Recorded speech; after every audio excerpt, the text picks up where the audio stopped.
स्वागत है आपका हमारे चैनल में। धन्यवाद, बुंदेलखंड में आपका भी स्वागत है। जैसा कि अभी विधानसभा का लगभग मानसून कह सकते हैं उसे, वैसे तो बरसात का मौसम आया है और चुनावी मानसून लगभग तैयार है। चुनाव होने वाले लगभग नवंबर में, तो चुनावी माहौल काफ़ी गर्म है अभी पूरे मध्य प्रदेश में।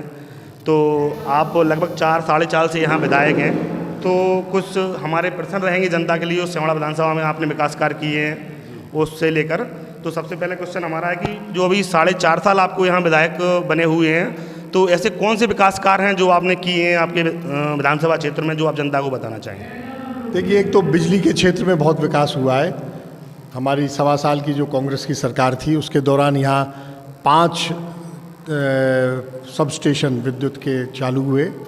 में भर्रौली, देवही, दोहर और दिगवा, सेवड़ा बाईपास, ये सब चालू हुए। ये बहुत बड़ी उपलब्धि थी। इससे ग्रामीण क्षेत्र में काफ़ी कुछ सुविधा हुई और 3 और स्वीकृत हो गए थे, अटरा, ररुआ जीवन और खैरौना। वो 3 जैसे ही हमारी सरकार बनी उसमें टेंडर हो गए थे, ठेका भी हो गया था। सरकार हमारी जैसे गिरी, भाजपा की सरकार ने उन तीनों को निरस्त कर दिया पैसे का अभाव बताते हुए।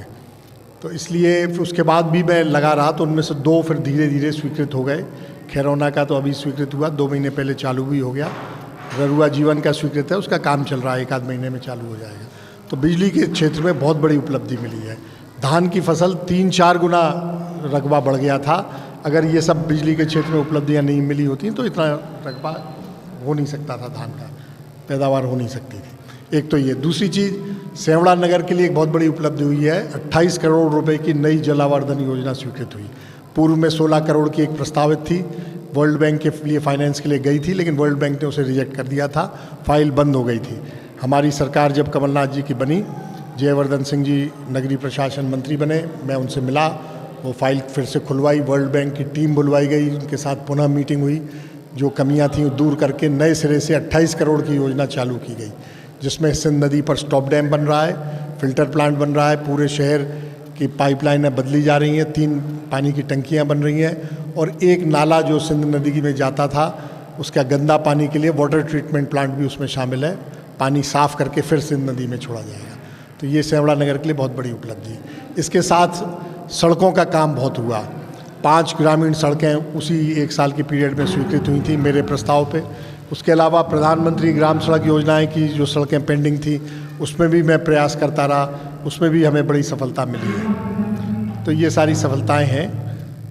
जैसे कि विधायक जी आप कांग्रेस से बिलोंग करते हैं और वर्तमान में रूलिंग पार्टी जो है ना भाजपा है मध्य प्रदेश में, तो कहाँ कुछ समस्या आपको ऐसा लगा कि काम करने में हुई है या कोऑपरेट हुआ है पार्टी की तरफ से, मतलब सत्ता तरफ से आपको कोऑपरेट हुआ है या कोऑपरेट नहीं हुआ है, क्या कुछ कहना? नहीं, कोऑपरेट नहीं हुआ। ये भारतीय जनता पार्टी का स्वभाव है कि वो वैमनस्यता की राजनीति करते हैं। जहाँ कांग्रेस के विधायक हैं उनने बहुत कम काम किए और मैंने कई बार कहा, मंचों से भी कहा, उनके लोगों से भी कहा कि देखिए, सेवड़ा में विधायक जनता ने कांग्रेस का चुना, लेकिन सांसद भाजपा का चुना।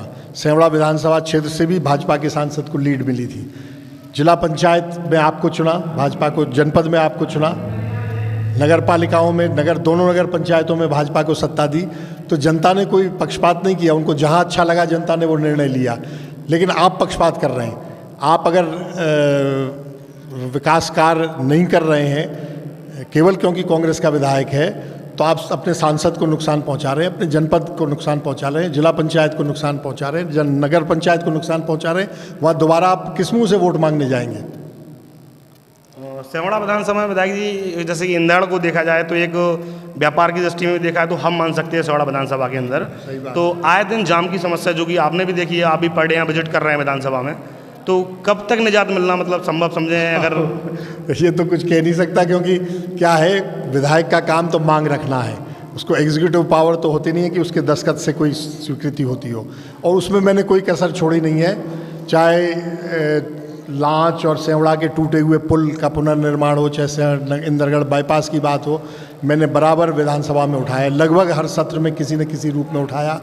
मंत्रियों से मिला, पीडब्ल्यूडी मंत्री, मुख्यमंत्री को भी लेटर दिया, मिलके भी चर्चा की और सड़कों पे भी आंदोलन किया। इंदरगढ़ बाईपास के लिए ऐतिहासिक आंदोलन मैंने किया था। इतना बड़ा आंदोलन मेरे ख्याल से इंदरगढ़ में किसी भी मांग को लेकर कभी हुआ नहीं है किसी भी पार्टी की तरफ से। हज़ारों की संख्या में लोग एकत्रित हुए थे, जुलूस निकला, धरना दिया, ज्ञापन दिया, जितना दबाव हो सकता था वो बना सकता था मैंने बनाया है। लेकिन इसमें हमें सफलता नहीं मिली है।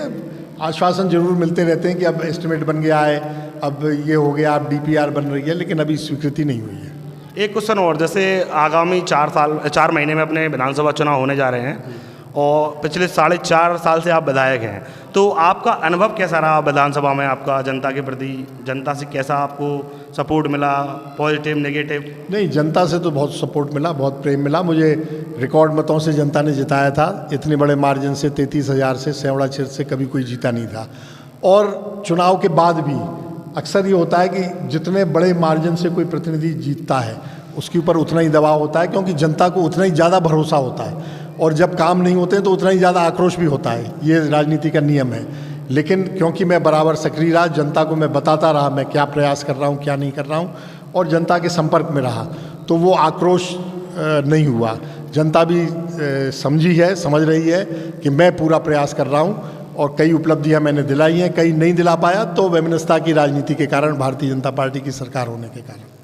अभी सेवड़ा में जो अपना पुल था सनगुआ धाम पे, लगभग 2 साल से क्षतिग्रस्त पड़ा हुआ है, वो मार्ग की एकदम संपर्क से बाहर है।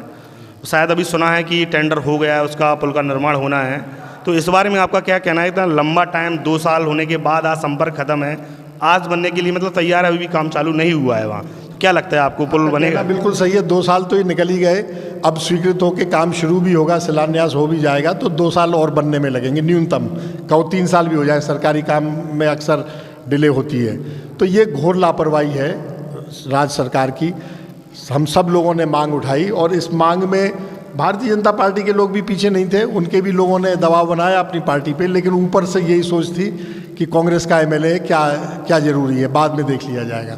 जैसे मैंने बताया इंदरगढ़ बाईपास के लिए मैंने दबाव बनाया था, ऐसे ही सेवड़ा के पुल के लिए भी मैंने बहुत दबाव बनाया और बहुत ऐतिहासिक बड़ा आंदोलन वहाँ भी हुआ।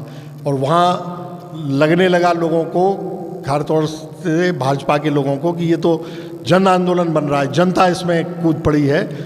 तो इसको देखते हुए फिर शासन ने वहाँ स्वीकृति दी, पुल की स्वीकृति हो गई, लेकिन उसमें भी घोर लापरवाही। टेंडर हो गए थे दिसंबर में, दिसंबर के विधानसभा सत्र में मुझे टेंडर दिखा दिया गया, स्वीकृति पत्र दिखा दिया गया, लेकिन उसके बाद टेंडर खुले फरवरी महीने में। टेंडर खुल गया, जिस कंपनी का लो था वो बिल्कुल सही था, नियमानुसार था, कोई दिक्कत नहीं थी वर्क ऑर्डर देने में, लेकिन वर्क ऑर्डर नहीं दिया आज तक। अब सुन रहे हैं शायद 8-10 दिन पहले वर्क ऑर्डर दे दिया गया। 6 जून में वित्तीय स्वीकृति, हाँ, जो भी हुई है वित्तीय स्वीकृति हुई और वर्क ऑर्डर दिया है। तो चलिए ठीक है, देर आए दुरुस्त आए, मैं तो धन्यवाद ही दूंगा। जल्दी पुल बने, 2 साल अभी और भुगतना पड़ेगा, जनता को परेशानी भुगतनी पड़ेगी। तो आगामी विधानसभा चुनाव में आप फिर से एक बार तैयार हैं सेवड़ा विधानसभा में चुनाव लड़ने के लिए? बिल्कुल तैयार हूँ मैं, और मेरे पार्टी के नेता भी जहाँ तक है सहमत है। अभी टिकट वितरण की प्रक्रिया नहीं हुई है, लेकिन तो लगभग तय है, मैं लड़ रहा हूँ चुनाव। तो कांग्रेस पार्टी की अगर बात करें तो विधानसभा लगभग 230 सीट अपने मध्य प्रदेश में है, तो इस बार क्या रुख आपको जनता का दिख रहा है? सरकार जनता का रुख वही है जो कर्नाटक में हुआ था। वहाँ 22 विधायक खरीद के और सरकार तोड़ी थी, हमारी और JDS की मिलकर सरकार बनी थी। भाजपा ने 22 विधायक तोड़े थे, खरीदे थे, यहाँ 28 खरीदे हैं। तो वहाँ हमारी 136 सीटें आई हैं, तो मेरे ख्याल से यहाँ 145 आएंगी, क्योंकि यहाँ ज़्यादा विधायक बिके थे, उतना ही जनता का आक्रोश ज़्यादा है। तो एकदम बहुमत से बहुत अच्छे बहुमत सरकार आने वाली है, बहुत अच्छे बहुमत से। चारों तरफ भाजपा की खिलाफत है। मध्य प्रदेश में किसी जिले में चले जाइए, कहीं बात कीजिए, हवा है कांग्रेस के पक्ष में। लोग थक चुके हैं, आगे जा चुके हैं इनके झूठे वादों से, इनके भ्रष्टाचार से। ज़बरदस्त भ्रष्टाचार है, जनता की कोई नहीं सुन रहा। आम आदमी जिसके जेब में रिश्वत देने के लिए पैसा नहीं है, उसका कोई काम नहीं होगा, छोटे से बड़े ऑफिस तक। ये स्थिति। ठीक है बताइए, लास्ट क्वेश्चन आपसे एक, जैसे कि चैनल का नाम है अपना ट्रिपल बुंदेलखंड से आते हैं अपने जितने भी यहाँ जिले लगते हैं, तो एक छोटा सा क्वेश्चन, बुंदेलखंड पृथक राज्य की जो मांग चली थी, तो आप उससे सहमत हैं या नहीं, या बनना चाहिए नहीं? देखिए, बुंदेलखंड अलग ऐतिहासिक सांस्कृतिक इकाई है, इसमें कोई दो राय नहीं, लेकिन बहुत छोटे छोटे राज्य जिनके पास ज़्यादा संसाधन न हो, उनके बनाने से भी फ़ायदा नहीं होता है। मेरी इस मामले में स्पष्ट राय है, बुंदेलखंड का हिस्सा ऐतिहासिक कारणों से 1857 के विद्रोह के कारणों से, उसमें जिस तरह से प्रथम स्वतंत्रता संग्राम हुआ उसको कुचल दिया गया, झांसी और अन्य जगह हुए थे, उसके कारण से अंग्रेज़ों के अंडर में आ गया बहुत सा हिस्सा बुंदेलखंड का। तो वो आधा हिस्सा यूपी में है, आधा एमपी में है। मेरी स्पष्ट राय है कि इन दोनों एरिया को मिलाया जाना चाहिए। राज्य बन जाए तो अच्छा है, नहीं बने अगर दिक्कत आ रही है तो उत्तर प्रदेश के जो 6 ज़िले हैं बुंदेलखंड के, उन्हें मध्य प्रदेश में मर्ज कर देना चाहिए, जिससे हमारे बुंदेलखंड के लोगों की स्ट्रेंथ एक जगह राजनीतिक ताकत बढ़ जाए। मध्य प्रदेश छोटा राज्य भी है, उत्तर प्रदेश बहुत बड़ा राज्य भी है। उत्तर प्रदेश में 80 ज़िले हैं, 6 ज़िले कम हो जाएंगे तो थोड़ी राहत मिलेगी। मध्य प्रदेश में 51 ज़िले हैं, 6 ज़िले बढ़ जाएंगे तो थोड़ा और अच्छी इकाई बन जाएगी। ये मेरी राय है। ठीक है, बहुत बहुत धन्यवाद हमसे बात करने के लिए। विदाई की।